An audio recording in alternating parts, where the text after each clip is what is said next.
Importantea da Google kontua ondo kudeatzea eta jakitea zer aldatu aldugun eta ze aukerak jarri aldizkiogun.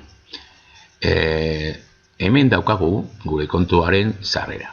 Sakatzen badugu ikonoan, izenaren ikonoan, agertuko zaigu gure konturako sarrera.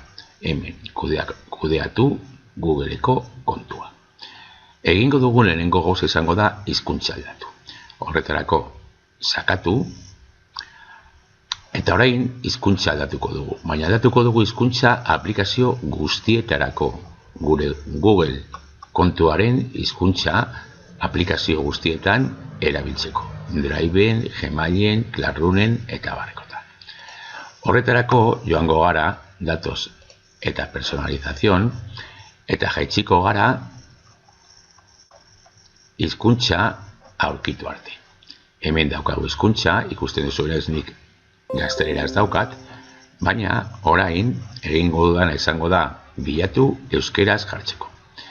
Sakatu, hor agertzen den gezi txiki horretan, eta hor agertzen da añadir otro idioma. Gainean sakatzen badugu, bilatuko dugu euskera. Euskera sakatu eta selekzionar.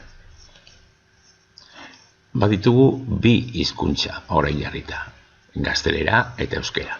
Baina lehenetxia, arkatza dauka hemen, gaztelania da. Jarriko dugu euskera lehenetxi moduan eta horretarako gezian sakatuko dugu, gorantzako gezian.